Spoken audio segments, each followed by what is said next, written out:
কোনো নির্দিষ্ট সম্প্রদায় বা ধর্মকে এক ব্র্যাকেটে ফেলতে পারেন না। সোমবার 5ই মে কলকাতায় দলীয় কার্যালয়ে নিজের অবস্থান স্পষ্ট করলেন রাজ্যের বিরোধী দলনেতা। প্রসঙ্গত বলি, পেহেলগামে জিহাদি হামলার পর একটা নির্দিষ্ট সম্প্রদায়ের মানুষকে সমস্যার মধ্যে পড়তে হচ্ছে। এই বিষয়ে তার মতামত জানতে চাওয়া হলে তিনি যখন 2004 সালে প্রথম সাংসদ হন, তখন দেশের প্রধানমন্ত্রী ছিলেন অটল বিহারী বাজপেয়ী। তিনি এপিজে আব্দুল কালামকে রাষ্ট্রপতি করেছিলেন। আমার আদর্শ দেশের প্রধানমন্ত্রী নরেন্দ্র মোদীজি আরিফ মোহাম্মদ খানকে প্রথমে কেরল এবং পরে বিহারের রাজ্যপাল করেছেন। এরপরে শুভেন্দু অধিকারী বলেন, আপনি নিশ্চিতভাবে সমগ্র সম্প্রদায় বা কোনো একটা ধর্মকে এক ব্র্যাকেটে ফেলতে পারেন না। তিনি আরও বলেন, আমাদের লড়াই জিহাদি, জঙ্গি, ভারত বিরোধীদের বিরুদ্ধে। যারা মানবতার শত্রু তারা আমাদের শত্রু। তারা কারা তা সবাই জানে। লড়াইটা এই লোকেদের বিরুদ্ধে যারা নদিয়ায় বসে সোশ্যাল মিডিয়ায় জঙ্গিদের ছবি দেয়, তাদের বিরুদ্ধে। যারা নদিয়ার শান্তিপুরে বসে পাকিস্তানের পক্ষে স্লোগান দেয়, লড়াইটা তাদের বিপক্ষে।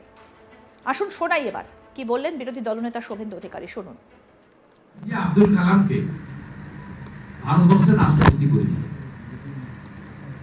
আমার আদর্শ নরেন্দ্র মোদীজি ভারতবর্ষের প্রধানমন্ত্রী।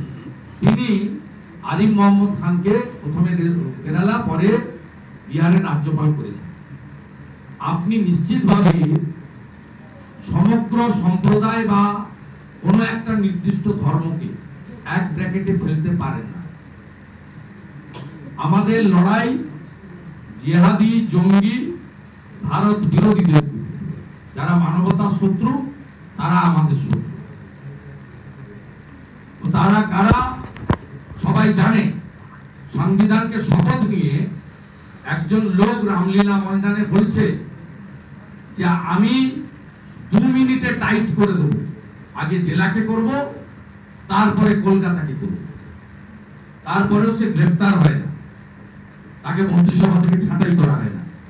বিধানসভায় দাঁড়িয়ে বলছে আপনাদের হামদো হামারা দো, আমাদের হামদো হামারা চা। আরেক মন্ত্রী মহানগরী কখনো দাওয়াত ইসলামের কথা বলছেন। উনার ধর্মের বাইরে যারা আছেন সবাই দুর্ভাগ্যবান, আর উনি সৌভাগ্যশীল। কখনো বলছেন আমি সেদিনই হব খুশি যেদিন 50 ভাগ লোক উর্দুতে কথা বলবে।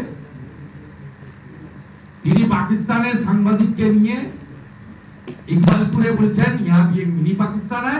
লড়াইটা এই লোকেদের বিরুদ্ধে, যারা জঙ্গিদের, আইএসআই, হামাসের ছবি ছাপে তাদের বিরুদ্ধে। যারা নদিয়া জেলায় শান্তিপুরে বসে পাকিস্তানের পক্ষে স্লোগান দেন, তাদের পক্ষে, তাদের বিরুদ্ধে। রঘুনাথপুরে পাকিস্তানের পতাকা যিনি রাস্তা থেকে তুলতে আসেন, লড়াইটা তার বিরুদ্ধে। ক্লিয়ার? এরপরে দীঘার জগন্নাথ মন্দিরের নিমকাঠ বিতর্ক নিয়ে শুভেন্দু অধিকারী বলেন, তিনি নিমকাঠ চুরির কথা বলেননি। রামকৃষ্ণ দাস মহাপাত্র বলে গিয়েছেন যে আমি নিমকাঠ নবকলেবর থেকে নিয়ে এসে এখানে কাঠের মূর্তি বানিয়েছি। এটা তো আমি বলিনি, রামকৃষ্ণ মহাপাত্র এখানে বলে গিয়েছেন। এরপর যখন উড়িষ্যা সরকার চেপে ধরেছে, কমিশন বসেছে, 2 ঘন্টা ধরে জেরা হয়েছে, তাতে উনি বলেছেন উনি কাঠ নিয়ে যাননি। উত্তর তো রামকৃষ্ণ দাস মহাপাত্র ও যিনি ওনাকে এনেছেন মমতা ব্যানার্জিকে দিতে হবে। এরপরে শুভেন্দু বলেন, মুখ্যমন্ত্রী বলেছেন যে 4টি নিম গাছ আছে। নিম গাছ তো পোর্টের জায়গায় রয়েছে, গাছগুলো পোর্টের। মমতা ব্যানার্জি যে জায়গায় থাকেন সেটা কলকাতা পোর্টের জায়গা। কি উত্তর দিলেন এই বিষয়ে বিরোধী দলনেতা শুভেন্দু অধিকারী, শুনবো। এখানে উনি বলেছেন যে না আমি কোনো কাঠ নিয়ে যাই। তা মিথ্যা কথাটা তো বলেছেন রামকৃষ্ণ দাস মহাপাত্র, যাকে আপনি নিকনেম রাজ্য দ্বৈতাপতি, যেমন এই রাহুল যাদবের নিকনেম রাধারমন, এরকম নিকনেম আছে। তা তিনি এই নাম করে এখানে আপনাদের বলেছেন। এর উত্তর তো রামকৃষ্ণ দাস মহাপাত্রকে, আর রামকৃষ্ণ দাস মহাপাত্রকে যিনি এনেছেন মমতা ব্যানার্জি, তাকে উত্তর দিতে হবে। আর নিম গাছ আপনার 4টে গাছ থাকলে সে গাছগুলো তো পোটে, আপনার বাড়ির জায়গাটা তো পোটের জায়গা, ক্যালকাটা পোটা। যদি 4টে নিম গাছ থেকে থাকে সেটা হচ্ছে ক্যালকাটা পোটের গাছ, আপনার গাছ নয়। আপনি যে জায়গায় থাকেন ওটা কলকাতা পোটের জায়গা, আপনার কোনো দলিল নেই।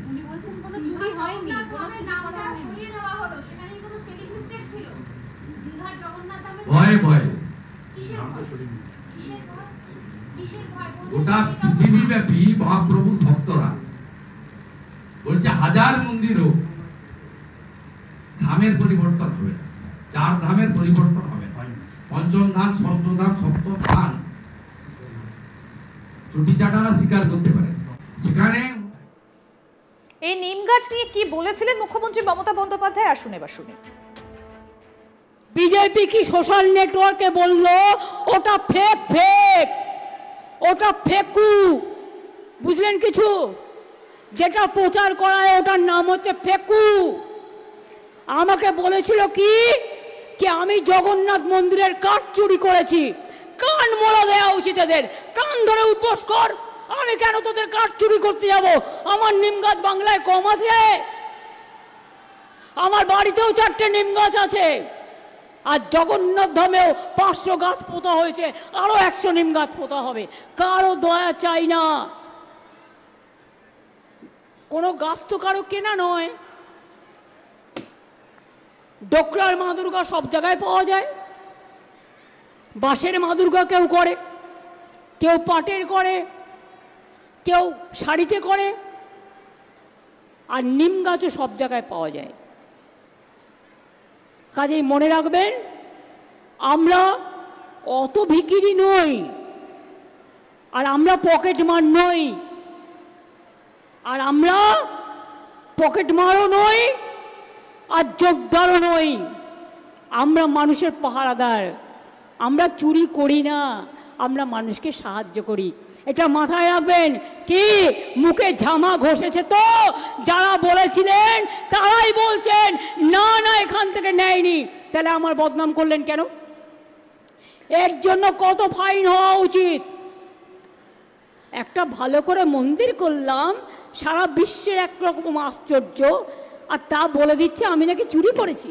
প্রমাণ করুক, আর তা নাহলে আগামী দিন একেবারে কড়ায় গন্ডায় মানুষ হিসেব দিয়ে দিন।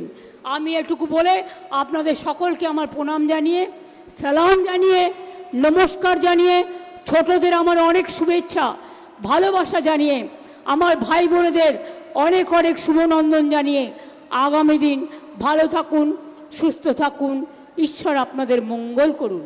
আপনারা শান্তিতে থেকে ভালো করে প্রমাণ করে দিন, বাইরের শত্রু এসে যেন আপনার ঘরে আগুন জ্বালাতে না পারে। শত্রুকে চিহ্নিত করুন, সব সময় সজাগ থাকুন, সতর্ক থাকুন। অ্যাডমিনিস্ট্রেশনকেও বলে যাব। আরও আপডেট পেতে দেখতে থাকুন আজ তাক বাংলা। সাবস্ক্রাইব করুন, নোটিফিকেশন পেতে বেল বাটন অপশন প্রেস করুন, হোয়াটসঅ্যাপেও ফলো করুন আজ তাক বাংলা।